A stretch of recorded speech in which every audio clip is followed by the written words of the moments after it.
New on Curiosity Stream. How do you connect a 16th century potato to limitless energy production?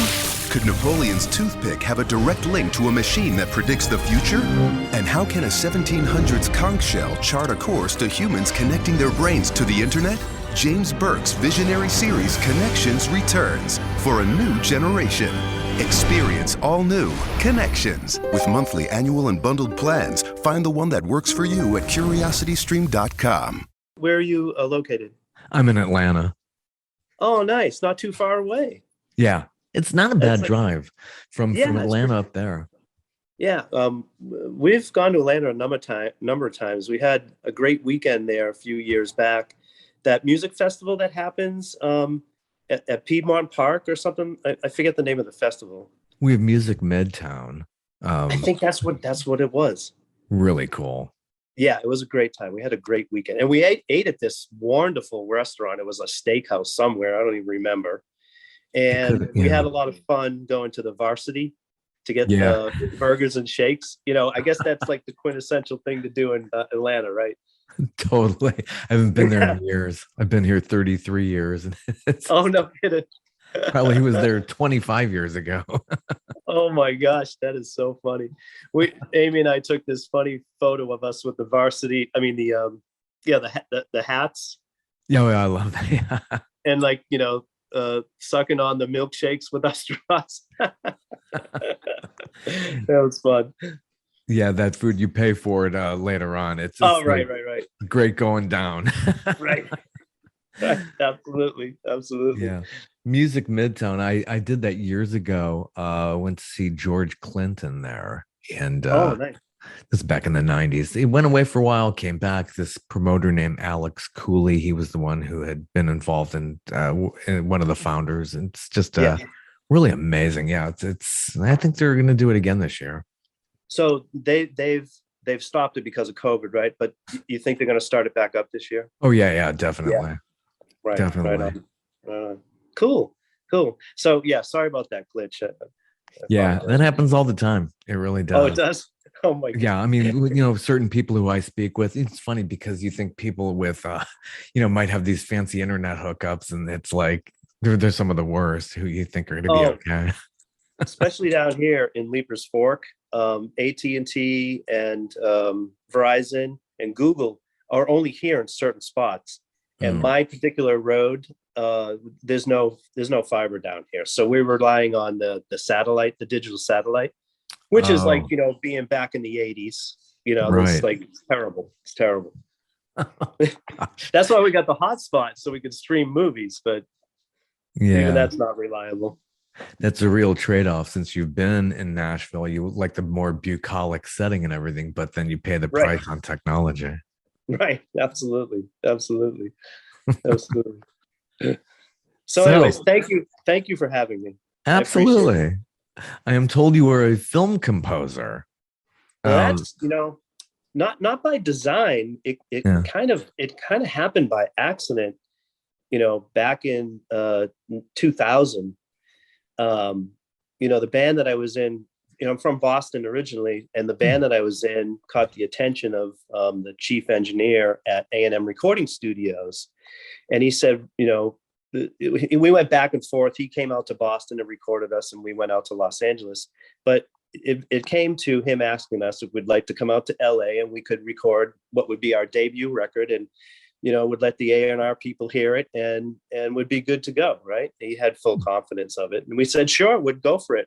So that's what got us out to Los Angeles. And when we were just about ready to do the mixing for the record, one of the A&R guys came into the studio where we were starting to mix, and he looked like a ghost. And we're like, what happened? What's going on? And he's like, A&M Records just closed their doors. And like, what? Yeah. I guess Universal Seagram bought out A&M, Polygram. I mean, there's the whole, so everybody was like stunned. Nobody knew whether they had a job. And, you know, well, A&M was done. So those guys were out of work. Everybody at A&M Recording Studios, the lot there, they didn't know what was going to happen. And we were like, the drummer looks at me, goes, 50 effing years this label's been around. And now they right when we're ready to, so we were devastated. We didn't know what to do. And so, but a little gem happened from that. So the recording studio, they, amongst all that merger, they allowed the studio to still function. So we were able to finish mixing and getting our record ready. It was like a ship without a rudder, and all the studio guys stayed there and were working. They still were getting the paychecks somehow. And so we were able to finish the record. And, you know, we were able, we didn't sign the dotted line, so we still had all our music. So we were able to kind of shop it around a little bit to other labels, and no one bit, right? So, you know, and at that point we were, you know, playing at all the clubs in Hollywood. You know, we had a decent name for ourselves in Hollywood. And at the shows, there was a lot of editors and producers and directors that would used to come see us play. And we befriended a handful of them. And one of the editors, one of the top editors in the movie trailer business, he used to have an annual party at his place. And he asked us if we'd like to play this party. And we said, sure, we did it, because we'd do a bunch of cover songs and some of our originals. And, you know, we stayed up all night at that party. That party was insane. All the editors, all the producers, you know, such an incestuous business. Everybody in that whole world was up there. And 2 days later, we got a phone call from one of the editors asking us, you know, me and the guitar player in my band, Jamie, if we'd like to submit a piece of music to a movie trailer they were working on. And we were like, yeah, sure. Why not?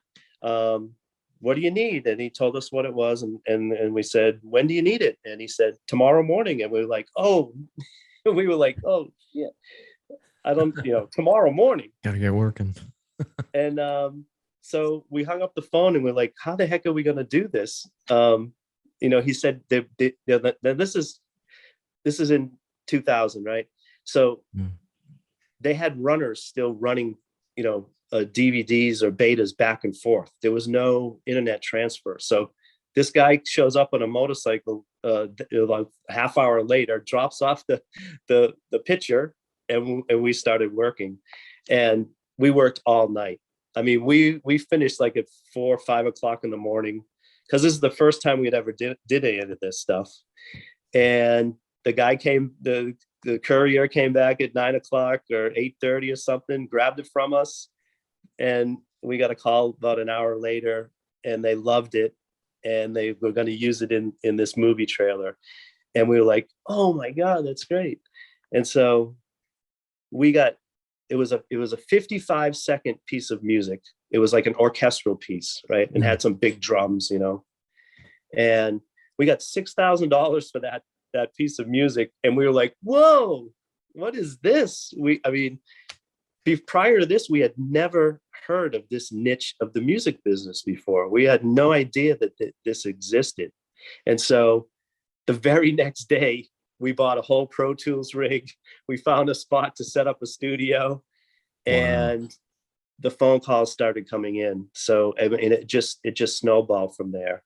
And within a year, we were doing Spider-Man 1. That was one of our first music video. I mean, music for movie trailers, and it just kept on going from there. And we had a great run of it for, you know, till like 2008, when Jamie and I decided to dissolve the partnership, and I continued on my own. But we've done so many movies over the years. You know, music cues, instrumental cues, all, you know, a lot of different genres, but mostly, you know, the fusion of orchestral and rock, you know, big drum sequences and stuff like that. It was really, when I say by accident, that's exactly how this happened. So it kept me in Los Angeles. I probably, if that never came about, I probably would have head back to either New York or Boston. But we ended up staying and made a career out of it. Yeah, I remember I saw that documentary about A&M and its whole history, and then finally dissolving. It's a fascinating. I think it was on Epix. Yep. Just really, really interesting how and the personalities and the amazing amount of talent that went through A&M. So that to see that getting swallowed up had to be really, really tough. Oh, it was devastating. And you know what? The funny thing is that they were in limbo for a little while. Like I said, like a ship without a rudder. And then Jim Henson bought the studio, the lot, and he allowed A&M recording studios to still be running, and so they continued, even though the label was gone. The studio kept on operating. They changed the name to Henson Studios, but that was it. It's such a great lot. A lot of history there. That was what's his name? The silent movie actor. That was his studio before A&M had it. Who was that? Chapin? Yeah. Oh, Charlie Chaplin. Charlie Chaplin, yes. Yeah. So there was purported ghosts that were up in the sound stages and stuff like that. It was a great experience there, playing and recording. Yeah. So what a difference from Los Angeles then to going into Tennessee. It's just like that's gonna be night and day, definitely. Well, from Boston to Los Angeles, that was a little bit of a culture shock for me. Sure. Matter of fact, our drummer at the time, his umbilical cord was stretched a little bit too far from Boston to Massachusetts. He ended up heading back home. He's like, I had enough of this. I'm out of here. Right. So we stuck it out. Right. But yeah, moving from Los Angeles to here in Nashville, yes, quite a difference, in a lot of different ways too. But the people down here are so wonderful. Everybody's so friendly. The musicianship down here is like top notch. The skill level here is just incredible. You can go out anywhere that there's some musical act or performance, and it's top notch. I mean, more so than any other city, I think, in the United States. You got some pretty bad bands and musicians in Los Angeles, Boston, New York. Very rarely you see something that's really terrible here in Nashville. I mean, it's the top. Yeah. So your latest project, how long did this take to come together? And this is your first solo album, Chasing a Dream? I guess, yeah. I mean, yeah, I guess you can say that. It's, all those years of doing that film and TV composing, I didn't maintain the artist part of me, right? I fully dove into that. And so, moving here to Nashville, I kind of had one foot in, one foot out of that.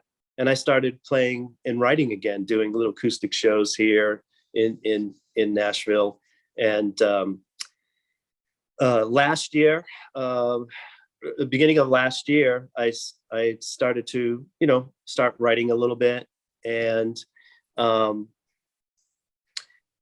watched this YouTube video of an Elliott Smith performance from back in the early 2000s. And I actually think that we were probably in that room that night.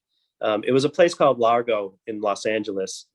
And a guy named John Bryan. Yeah. Do you know John Bryan? I've heard the name, yeah. He's super. Oh my God, that guy is just...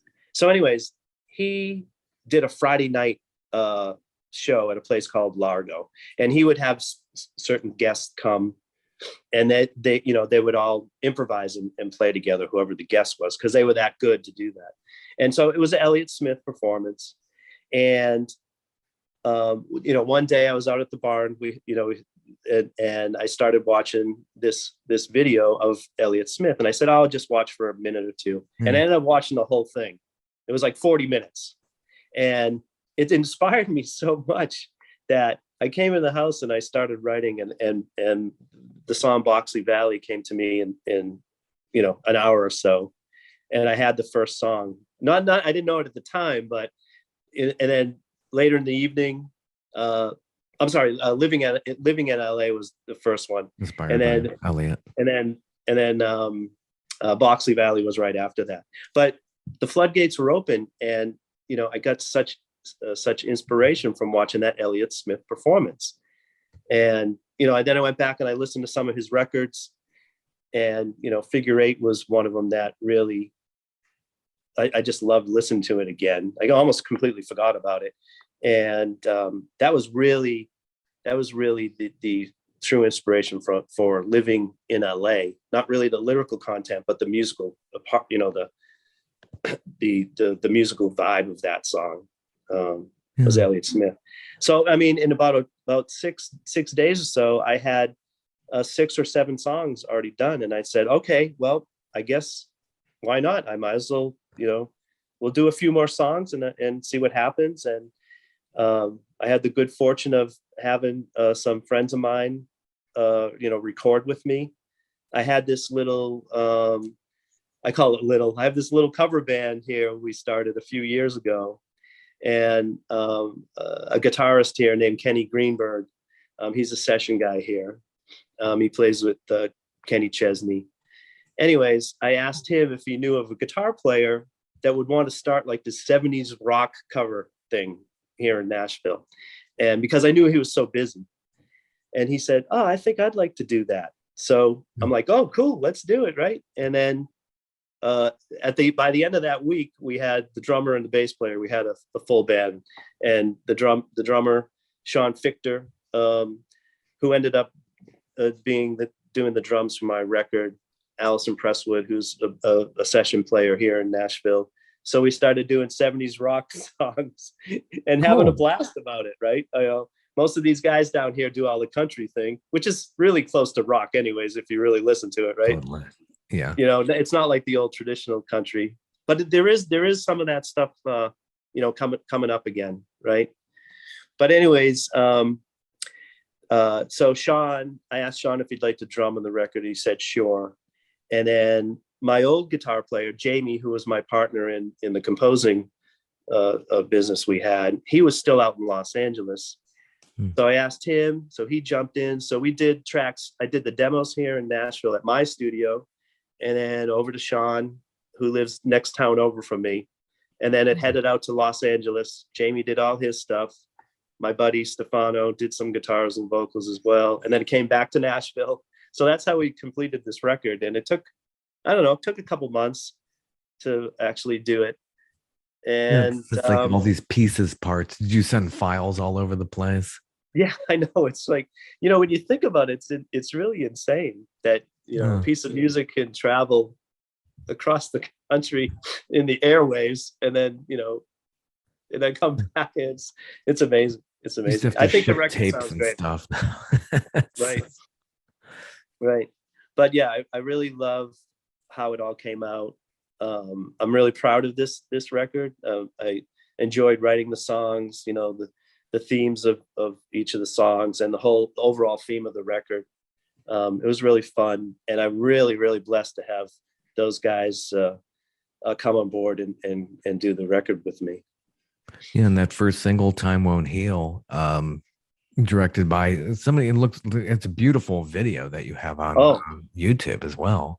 Thank you so much. Patrick Johnson directed this. A super cool dude. Knows what's needed to be known about the cameras, about the lighting, and he's just starting out himself. And he lives here in Franklin. He's done some acting and stuff like that, but he decided to go behind the camera, and he does photography, and he wants to get more into videos. So him and I joined forces on this video, "Time Won't Heal." And I was thrilled. I had no expectations, and I just think he did such a great job from filming, from editing, everything. That he did such a good job. Patrick Johnson. Yeah. It features a green Chevy Nova. Is there a story behind that? It brings me back. I knew so many people who drove that, right? Especially that color too. I know. Yes, you're about the third or fourth person who has mentioned that car and also the color itself, right? Yeah. When I was a kid, I had a Ford Maverick. That was that thing was terrible. Anyway, so this Nova, 72 Nova, right? It was in someone's yard here in Leapers Fork. A buddy of mine drove past it for years. And he finally, at Patrick Johnson's, the director's, urge, saying, you got to ask that guy if, you can get the car. And he finally did. He got it for hardly anything, and it wasn't running or anything. So he brought it back to life. He's still working on it now, but it's a beast for sure when you sit behind the wheel there. But it has, and it doesn't have any air conditioning, so it has those side vents, the windows where you pull to the side and get the free. Yeah, those little corners. Yeah, the little corners. Anyways, I was looking for something, out of the ordinary. I have a pickup truck, and I didn't want to have the pickup truck, whatever, So when Corbin said that, when Patrick said, why don't you ask Corbin for the Nova? And I said, great idea. And he said, sure, I'd love to have you use it. So that's where we got the Nova. For the best TV viewing experience, witness the coziest maroons, the most vibrant and brightest moons, the eeriest and darkest tombs, and radiant and vivid hues in any type of room with the Neo QLED and OLED TVs by Samsung. We're supposed to say Samsung, but that didn't rhyme, so you're welcome. Samsung, more wow than ever. Judy was boring. Hello. Then Judy discovered ChumbaCasino.com. It's my little escape. Now Judy's the life of the party. Oh, baby, mama's bringing home the bacon. Whoa, take it easy, Judy. The Chumba life is for everybody. So go to ChumbaCasino.com and play over 100 casino-style games. Join today and play for free for your chance to redeem some serious prizes. ChumbaCasino.com. No purchase necessary. Void where prohibited by law. 18+ terms and conditions apply. See website for details. Growing up you were growing up in Boston. When did you first discover what Beatles, Stones, from your era there? You probably remember the radio station you first heard them on and all that. No, you know what it was? It was my mother. She loved the British invasion. So she had all the records from the Beatles, the Stones, Donovan, all those guys. And when I was really young, she used to play them all the time. And that's where I picked up the love for that. And then when I got into middle school, I wanted to play guitar and, try to mimic all those guys. And then I put it down, the guitar, and then I picked it back up again in high school. And then I never looked back from there. I was pretty much self-taught. I took lessons for a short time, but listening to all those records, and the Beatles, the Stones, the Who, Pink Floyd, those are great big influences on me. From over in Britain, David Bowie, and strangely enough, David Bowie, over the years, every time I would listen to David Bowie, it would inspire me to write. That was what used to happen, when I was younger. And so it really threw me a little bit that Elliott Smith had that same effect on me this time around, because I always knew that if I was had a little writing block or something, creativity, I would go listen to some David Bowie and, it would stir it up again. So to have Elliott Smith do that for me, that was something different. It was a different feeling. So, and so that was where my influences were from my mom, listening to all those records when I was a kid. You ever think then about ever getting into the music business? Did you think that was a viable thing at that age, or were you on a trajectory to do something else going into high school, college, and beyond? I tried college for 1 year, but all I did was play guitar, so that was out. I had during high school, I used to swim. I was on the diving team, the springboard diving team, and I got really good. I was ranked in the Northeast region there. So I got a scholarship to college to do diving. Oh, cool. And and I went to Southern Connecticut State College in New Haven, Connecticut. And that first year, music was really taking over. And my parents were mortified because I quit school and just started really, really honing in on the music. But I never, back then I never really thought of, all I wanted to do was play, right? I wanted to get people together. I wanted to, have everybody have a good time. I never was really thinking about the business so much, of being in a band or, becoming a rock star. That didn't happen till later, later on. I started, thinking about that, when I was in my late 20s. But yeah, starting off, I just wanted to play, and, singing. I was kind of thrown into that too, because, that old story of nobody wants to sing the band. Okay, so I will. Tag, you're it. Right? Like I hear so many things about, oh, nobody wanted to be the bass player, so I picked up a bass and I started playing. That was me with singing. It's kind of like how Jim Morrison was. Is like, okay, he reluctantly did it, but his back was to the audience. I mean, Oliver Stone kind of captured that in the Doors movie. Like that's one of my favorite movies about music, the Doors movie. Yeah, it was really good. I do remember that. I remember my birthday was coming up. I had to go see that because Oliver Stone, who I met like years later. I love him as a director. Yeah, just really cool. Very cool. We're in Boston. Did you grow up? My daughter lives in Waltham right now. Waltham, yeah, not too far from there. I live in. I grew up in Framingham, which is just a little bit southwest of Waltham. I have some friends in Waltham actually, where it was a suburb for sure. It's not too dissimilar to Franklin here, where we live right now. This right here is really on the edge of rural, but in Metro West they call it, in outside of Boston, it's truly is suburbia. It doesn't get to rural till you hit past Worcester. It's way past that.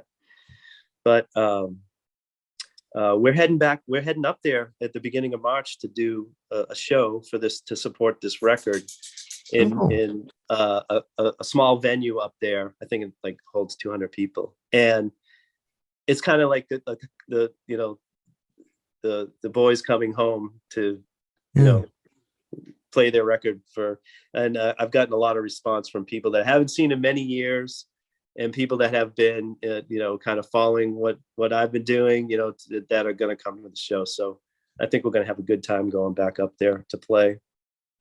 Awesome music scene there too. As we know, Aerosmith hails from that region, and I love seeing concerts over at Fenway. I went last summer to see a concert. Oh, you Fenway. Did? Yeah, Billy Joel played there. It was his first show back from COVID. Nice. That's a great show. You can't really get a bad seat at Fenway. I was really concerned. I was like, I'm going to be a nosebleed. There's no nosebleed there. It's a great venue. Yeah. There's been a lot of bands out of Boston over the years. Till Tuesday, Jay Giles. Yeah. I mean, there's, Boston itself, the band Boston. You remember those guys? I mean, it was Boston, a big city, and when we were playing in Boston back because I started playing original music in the mid 80s, there was a lot of, garage band type things going on there. And it seemed like, and that went into the 90s. It seemed like Boston was like this, this kind of the black sheep of the family in the music. And they always wanted to have these bands that had these dissonant sounds to them. And, just kind of this edge of punk type music. And, we were a band that had melody lines and harmonies and, layering guitar parts and stuff like that. Oh, yeah. We were kind of like, the black sheep there because we were so different than everybody else. It was tough for us to get a show there. But, the Pixies, that kind of music. It was, which I love Pixies. I heard some Pixies songs earlier today. I haven't heard those guys in a long time too. Yeah. But it was a really vibrant music scene in Boston. I don't know what's going on there now, but I'm sure it's just vibrant as it was when I was there. Oh, it's great. Yeah. I love going down in that area near Fenway, and they've done so many great things in that city, and the museums are endless and good culture there as well. Right, right. Just on the other side of the Green Monster, or the Green Monster, on Lansdowne Street, that's where a lot of the clubs used to be. Or just, Yeah. and every once in a while, the baseball, if the game was on, every once in a while, someone would hit a home run and would land on Lansdowne Street and it would bounce around, and people would go crazy. But we used to play on that. There's a lot of different clubs that we played at on Lansdowne Street back in the day. Oh, it's awesome. So yeah, going back to your solo album, it's just you are you on Spotify, or is it really getting out there now? Yeah, it's on all the streaming platforms: Apple, Spotify, Pandora, Tidal, and a few of them that I don't even I'm not even sure I've heard of before. But yeah, it's out there. It's doing, for an independent release. I'm really happy with what's going on there. So I just put it out there, and try to. I like to say, give these little songs a chance. So, I want to see if we can get it out there, as many people as possible to listen to, you know. Yeah, and can they get physical copies as well? Do you have CDs, LP versions?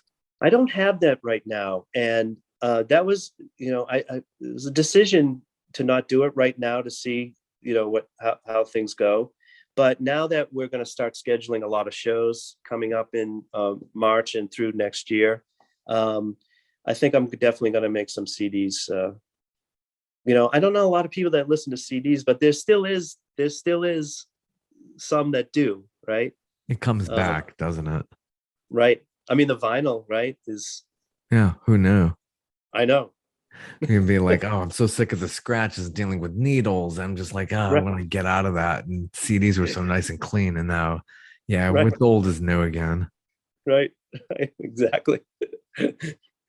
You always go to a show and, you have a bunch of copies. I mean, I've been to so many shows where, the artist is trying to sell copies of the CDs. So they're easy to carry with you too, as well. Well, Lord knows you probably make more money selling CDs than you do on the streaming. Anyways, Jeez. Yeah, what do that's you a get? whole Like, crazy issue. For the best TV viewing experience, witness the coziest maroons, the most vibrant and brightest moons, the eeriest and darkest tombs, and radiant and vivid hues in any type of room with the Neo QLED and OLED TVs by Samsung. We're supposed to say Samsung, but that didn't rhyme, so you're welcome. Samsung, more wow than ever. yeah, I hear about that. It's like, what do you get? Like a penny or halfpenny per play? It's just really insane. It is. It is. The musician gets hit again. I mean, over the years, always, right? It's probably Oh, will never totally. change. Yeah, it Never never change. changes. It's like, you hear these horror stories, even going up to the Beatles. It's like, everybody got screwed out of something. Somebody Yeah. ran off with their publishing, or they're not making the money they should be making. Right. Right. Absolutely. So, and in the movies, you have some interesting credits here. The Departed. How were you involved with that? That was before Jamie and I dissolved the partnership. That was we called ourselves Swag Music Group. That was our composing company, and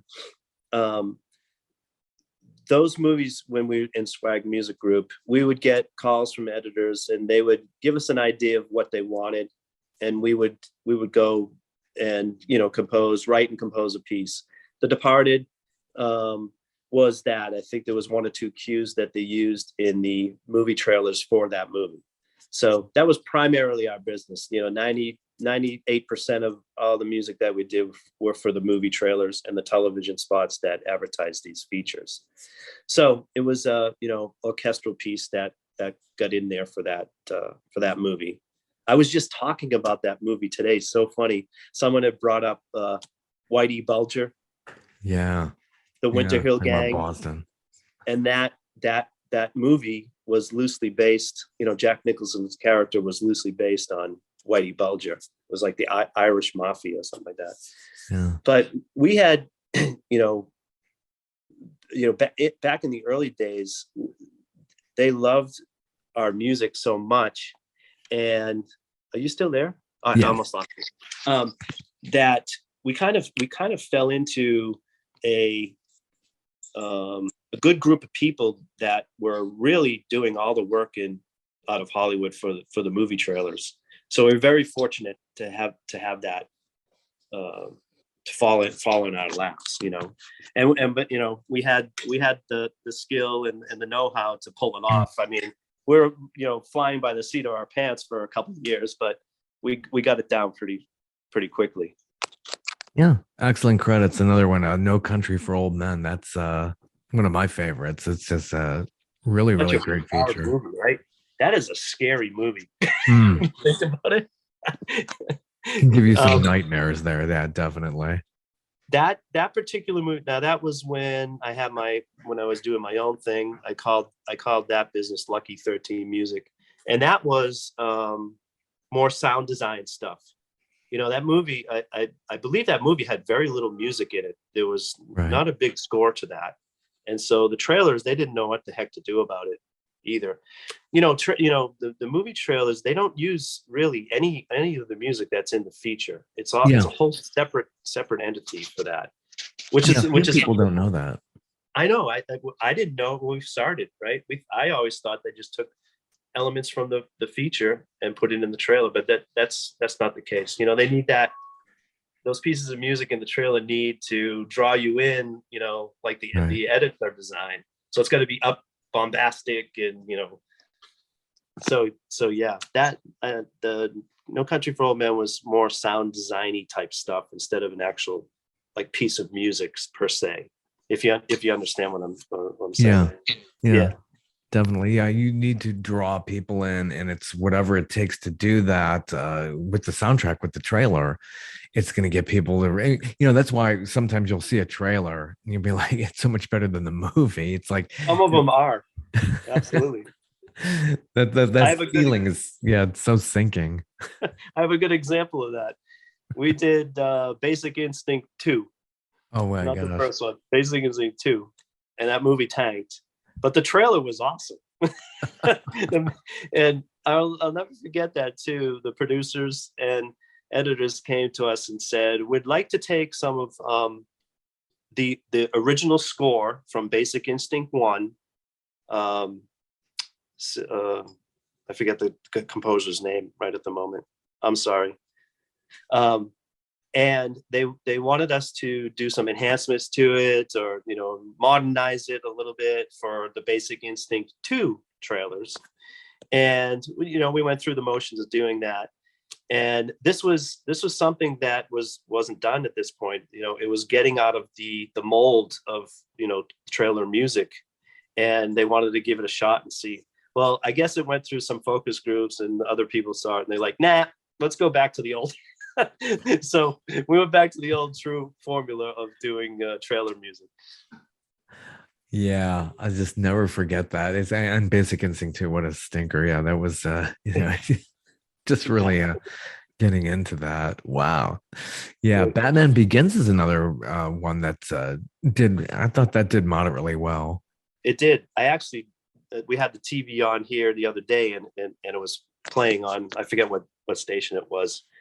But again, another big, huge orchestral rock type music cue for the trailers, And I think, later on, like in 2006, 2007, 8, they didn't, we didn't get the picture as much anymore. We would, we'd just get the phone call and say, this is what we kind of want,